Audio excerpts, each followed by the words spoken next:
Pois é, eu queria chamar a atenção para aquele menininho, o Miguel. Viram que ele cantou? Ele lembrou a mim quando minha mãe se converteu também, que eu tinha 5 anos e meio, com pouco tempo estava também cantando assim que nem ele, não com esse aparato que nós temos aqui. Naquele tempo não havia, né? Mas, de maneira simples, isso aí aconteceu. Eu cantava também, e daqui a pouco, aos 8 anos, já estava cantando dueto, e assim vai. De modo que devemos valorizar bastante momentos assim, das nossas crianças. É aqui que eles aprendem, e daqui saem os cantores, pianistas e gente boa para servir a Deus nesse país e fazer diferença. Então vamos pedir a Deus que continue abençoando os nossos filhos, as nossas crianças. Mas a mensagem foi vista. Eu gostei muito daquela pergunta: Natal é isso? É somente dar presente? Claro que não. Natal, na verdade, não é isto. E se nós quisermos comemorar o Natal como a Bíblia orienta, embora a Bíblia não nos instrua a comemorarmos assim como nós fazemos hoje, essa é uma tradição da igreja cristã. Então vamos abrir a Bíblia no texto de Isaías 9, versículos de 1 a 7. E eu gostaria que nós lêssemos juntos. Isaías 9, de 1 a 7. Vamos ler calmamente esse texto, tá? É um texto escrito 700 anos antes de Cristo, mas é um texto para nós hoje. Impressionante como Deus fala para nós. Isaías 9, de 1 a 7. Vamos ler calmamente, tá bem? Vamos começar. Mas para a terra que estava aflita, não continuará a obscuridade.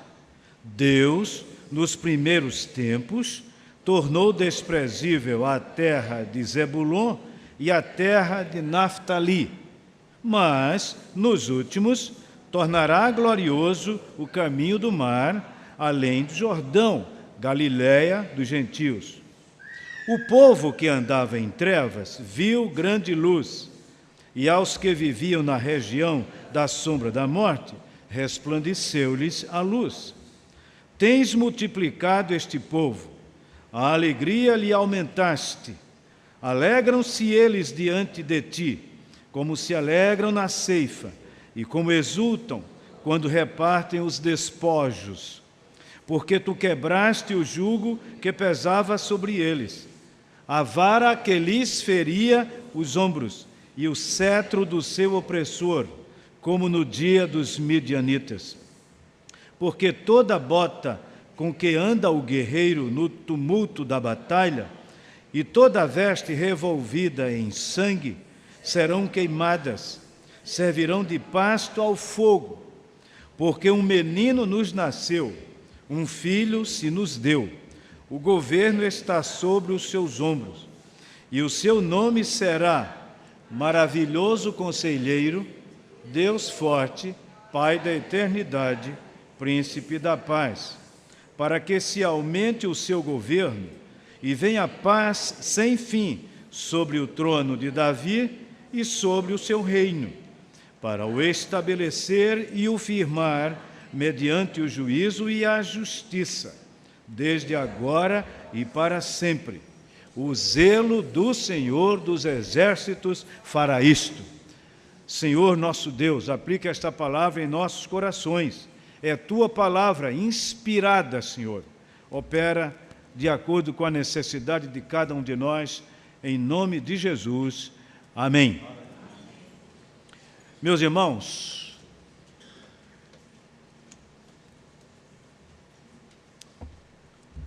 nós vivemos hoje. A comunidade internacional vive hoje sob aquilo que nós podemos chamar de profecia do fim do mundo. Todos nós temos ouvido o que tem sido propalado, divulgado por aí afora. Para essa gente, o mundo teria se acabado no mês de julho. Mas, para outros, será talvez no dia 21, agora, próximo. Para outros, como o que eu li há pouco, em um dos jornais, a NASA emitiu um pronunciamento dizendo que não vai ser dia 21, como se os cientistas tivessem autoridades para prever isto. No entanto, disseram, o fim começou. Nós sabemos que o fim começou desde que Cristo subiu para o céu. Os últimos dias começaram ali. Então, estamos vivendo, de fato, uma contagem regressiva, na verdade. Por outro lado, nós vivemos uma crise internacional, notadamente, os países mais ricos, o topo do mundo, está vivendo numa crise econômica preocupante demais. No entanto, o que todos eles afirmam, aqueles que são autoridade nessa área, afirmam muito bem que isso vai passar como das outras vezes passou. Nós podemos ficar tranquilos que dias melhores virão. Então, vivemos nessa perspectiva, ou nessas perspectivas, de fim de mundo e de melhora do mundo. Em quem vamos confiar? Como ficamos nós nisto? O texto que lemos do profeta Isaías é um texto que deve chamar-nos a atenção dentro desse contexto que nós vivemos. Isaías viveu num período 740 a 680 a.C., e ele era de uma família influente, ele era da classe alta do seu povo. Isaías foi aquilo que nós podemos chamar de conselheiro do rei, conselheiro das chamadas relações exteriores do seu reino. Um homem realmente bastante influente. Foi um profeta pré-exílico. Antes do povo ser levado para o exílio babilônico, Isaías estava ali. Por causa da sua maneira de ser, da sua pregação, da sua espiritualidade, recebeu zombaria, porque denunciou os males sociais e espirituais do seu povo. E aí, dizem algumas tradições, que durante o reinado de um rei chamado Manassés, ele teria sido cerrado ao meio. Colocaram-no dentro de algo de madeira, e aí, então o cerraram ao meio, por causa das suas profecias, as denúncias que ele fazia quanto aos males que o seu povo praticava. Agora, meus irmãos, a mensagem desse profeta Isaías, que é o profeta cristológico do Velho Testamento, denunciava o que ele contemplava, que era exatamente a apostasia do seu povo, antes do exílio acontecer. Ele profetizou o sofrimento que o seu povo iria ter naquele exílio babilônico, mas não somente o seu povo.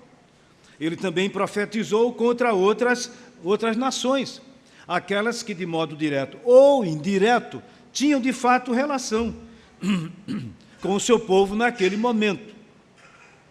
E aí é o que nós podemos dizer que essa profecia tem muito a ver conosco hoje, tem muito a ver com o nosso tempo. Se não vejamos. Ele diz: mas para a terra que estava aflita, não continuará a obscuridade. Deus, nos primeiros tempos, tornou desprezível a terra de Zebulon e a terra de Naftali, mas nos últimos tornará glorioso o caminho do mar, além do Jordão, Galileia dos gentios. Vejam que Isaías profetizou cerca de 700 anos antes de Cristo. 700 anos antes. Como é que ele podia saber disso tudo? Ah, podia sim. O profeta era inspirado por Deus. Ele falava da parte de Deus. Então ele sabia de fato de tudo isso que iria acontecer.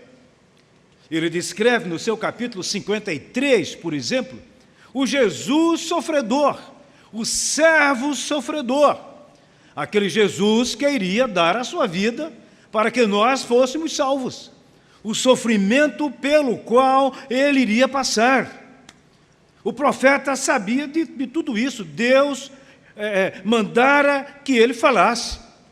E assim o Espírito de Deus lhe deu todas as condições para que isso acontecesse. Vamos olhar algumas lições que temos aqui, de maneira rápida, conclusiva daquilo que nós ouvimos já. Primeira lição que nós temos aqui é que Cristo é aquele mandado por Deus que tem poder sobre a história para restaurar os aflitos. Não é por acaso que esses dois nomes estão aqui. São duas tribos do reino do norte, Zebulon e Naftali. Ele diz, 700 anos antes de Cristo nascer, que nos últimos dias tornará glorioso o caminho do mar, além do Jordão, Galileia dos gentios. O que é que o profeta está dizendo com isso? Está dizendo que aquele povo descendente do reino do norte, que foi levado, segundo Reis 15, 29, não é?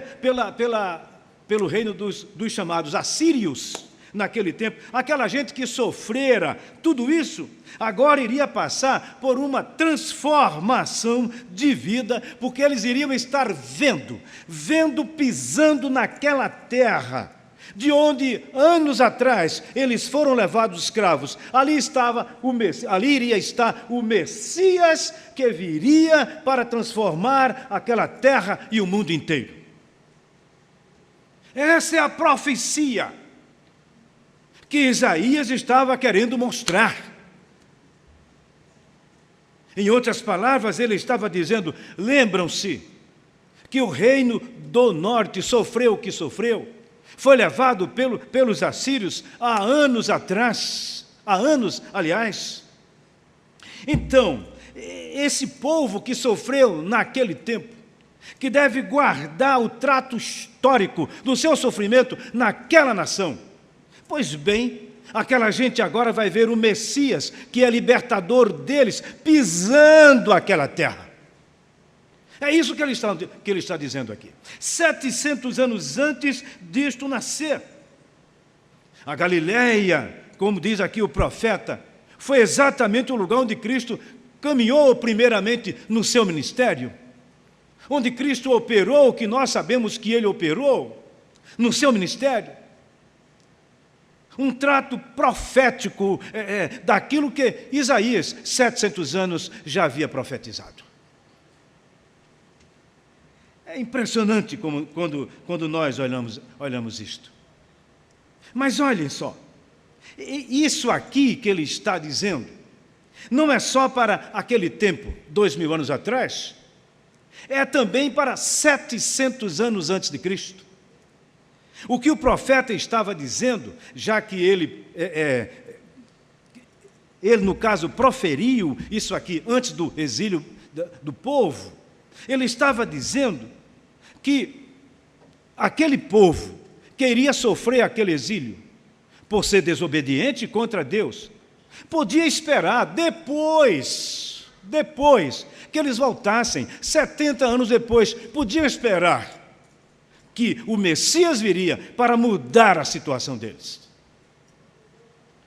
Se nós olharmos direitinho, meus amados irmãos, a profecia que está aqui é para 700 anos antes de Cristo, é para 2000 anos atrás e é para hoje. O povo é o mesmo, o pecado é o mesmo, o sofrimento é o mesmo, a situação é a mesma, o mundo é o mesmo, a necessidade é a mesma. De Jesus no coração, para que as coisas possam mudar. Mas eu acho aqui um detalhe preciosíssimo. É quando ele olha, eu acho que ele olha dentro das pessoas, do coração de cada um. Né? Ele vai à mente, à sensibilidade das pessoas, dizendo, olha, aquele trauma de tantos anos, aquela situação que deixou você amargurado da vida pelo que você sofreu, aquilo tudo, o Messias virá para jogar por terra, para transformar as coisas, para mudar a situação. Glória a Deus, porque nós temos esta esperança. Esse mundo velho que não crê nisso vai sofrer e sofrer e sofrer. A nossa única esperança está em Cristo e somente nele e ninguém mais. Nenhuma profecia fora isso poderá acontecer, nenhuma. Nem essa dos chamados místicos, que preveem para julho passado, para daqui a pouco, para amanhã, para não sei quando. Isso a gente deve descartar. Nem também esse otimismo exagerado que os cientistas emitem por aí para tranquilizar as pessoas. Nada disso. O que nós precisamos entender e crer é aquilo que diz o texto. Jesus, o Messias, ele faz a diferença. Profecia emitida 700 anos antes de Cristo, para aquele tempo, porque a profecia tinha o seu alvo imediato, tem o seu alvo futuro, para quando Cristo nasceu. Ele mesmo disse um dia, lendo a Bíblia, falando sobre si mesmo, ele disse, hoje se cumpre o que a gente acabou de ler. Aquilo suscitou ira por parte dos seus inimigos. E serve para nós também, que vivemos aqui nesse mundo que caminha de fato para o fim. Não temos dúvida disso. Tudo que está acontecendo é prova incontestável de que as profecias bíblicas se cumprem. E felizes são aqueles que podem buscar em Jesus, crendo nele, descansando nele, a tranquilidade para a sua vida. Aí ele vai mais adiante. Ele fala em trevas, versículo 2, dizendo que o povo que andava em trevas viu grande luz, e aos que viviam na região da sombra da morte, resplandeceu-lhes a luz. Ele está falando sobre quem? Sobre aquele Jesus, que 7 séculos depois estaria caminhando naquela região. Que coisa! Os seus irmãos do passado, 7 séculos antes, não viram isso. Mas aqueles de 2000 anos atrás, 7 séculos depois, estavam vendo Jesus passeando naquela terra, pregando o Evangelho, dizendo as coisas certas, o caminho certo no qual eles deviam andar. Cumpriu-se aí. Está aí cumprido. Os que andavam nas trevas viram grande luz. Por quê? Porque Cristo é a luz do mundo, é aquele que dissipa as trevas dos corações dos homens. Treva é justamente isto, traduz a situação sem rumo de vida certo, sem Deus, em que vive muita gente.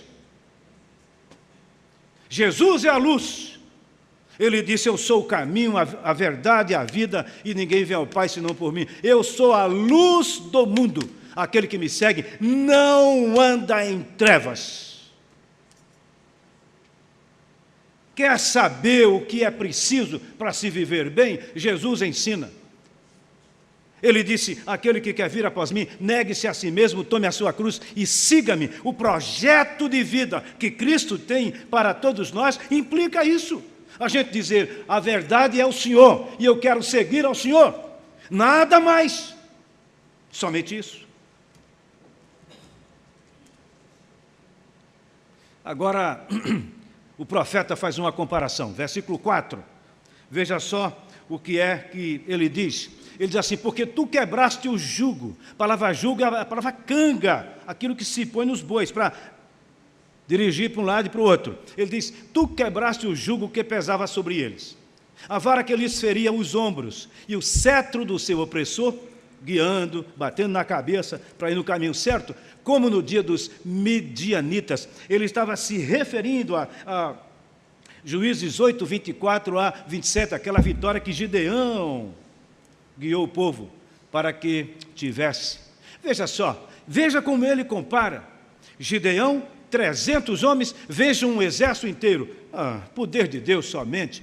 Ele diz: tu quebraste o jugo que pesava sobre eles. Jesus veio mostrar, não só para o povo judeu naquele tempo, mas para nós hoje, para todo mundo, que esse jugo do pecado que esmaga qualquer coração, isso é quebrado pelo poder de Deus.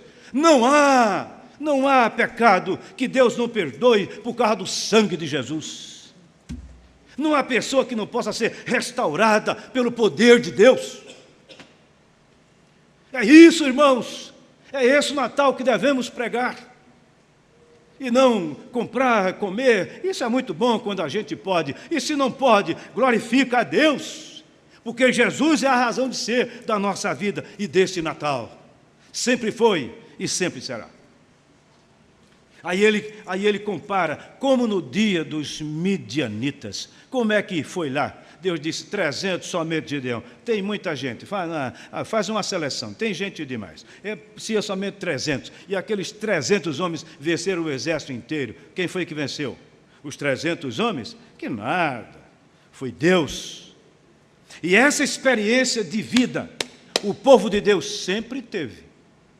De vitória miraculosa da parte de Deus para eles e para o povo inteiro. Louvado seja o Senhor. Essa é a vitória que Ele diz que dá a nós, que restaura a vida, que transforma as coisas, aquelas coisas do passado, aquilo não vai acontecer, aquilo não nos martiriza mais, não pode, porque a Bíblia diz que se alguém está em Cristo, nova criatura é, as coisas velhas passaram, eis que tudo se fez novo. Romanos 8:1 diz que nenhuma condenação há para os que estão em Cristo Jesus. O sangue de Cristo nos purifica de todo o pecado. Louvado seja Deus. Então, essa é a grande lição.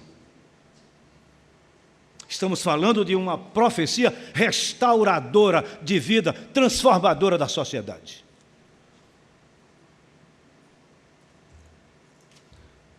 Lição 2 e final. Versículos 6 e 7. O texto diz que esse Deus, o homem, ou esse Jesus histórico, que nasceu aqui como a gente nasceu, só que a sua concepção foi diferente, virá para restaurar o seu povo. Virá para dar uma identidade, aliás, para restaurar com uma identidade espiritual o seu povo. A gente não vai ficar aqui para sempre. Esse mundo pode melhorar a cada dia que passa, mas não é definitivo para nós. O texto bíblico diz que esse mundo passará pelo fogo para ser mudado, transformado. E aí o texto diz assim, versículos 6 e 7, porque um menino nos nasceu, um filho se nos deu. Fala sobre Jesus histórico, Jesus, Deus homem. E aí? O governo está sobre os seus ombros. Ele é senhor, é rei, é governo. E o seu nome será Maravilhoso Conselheiro, ou Conselheiro Maravilhoso, pode ser também, Deus Forte, Pai da Eternidade e Príncipe da Paz. Por que é que Jesus faz tudo isso que eu falei há pouco? Por que é que ele muda, transforma as coisas, transforma as vidas, muda as situações? Por que é que Jesus tem esse poder? Porque ele é isso aí. Ele é maravilhoso conselheiro, Deus forte, Pai da eternidade, Príncipe da paz. Por isso que ele faz tudo o que ele faz, porque só ele é Deus, Deus homem, Deus conosco, plenamente homem, plenamente Deus. Ele faz isso mesmo.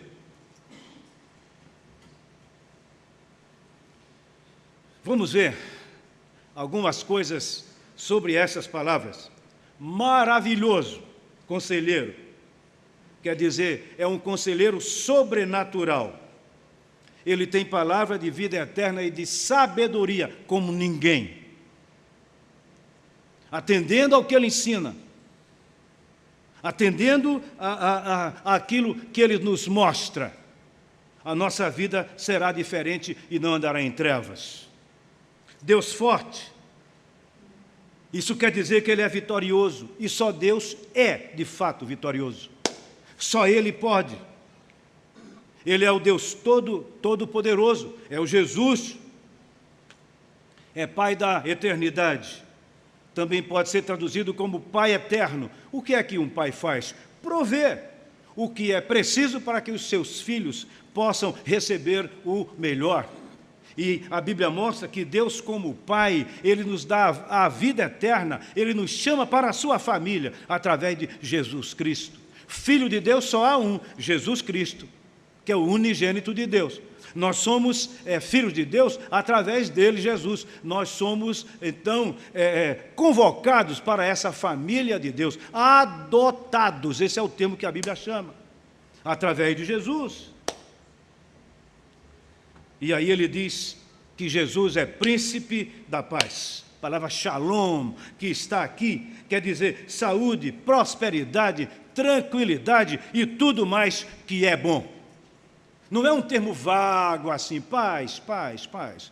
Não, essa palavra que está aqui implica tudo isso, para mostrar que nós podemos esperar em Jesus nesses termos, exatamente nesses termos. Pensando bem, meus amados irmãos, não é desse Jesus que o mundo está precisando? Falha a NASA, falham os muitos agoureiros que há por aí, falham os melhores especialistas do mundo em economia, política, falham todos eles. Ninguém sustenta daqui a uma semana o que foi dito hoje, nessas áreas. Mas 700 anos antes de Cristo, um servo de Deus inspirado por Deus profetizou dizendo, vai ser assim, e foi, e está sendo. Então, nesse Jesus nós podemos confiar. Ele mesmo disse, João 14, 27, deixo-vos a minha paz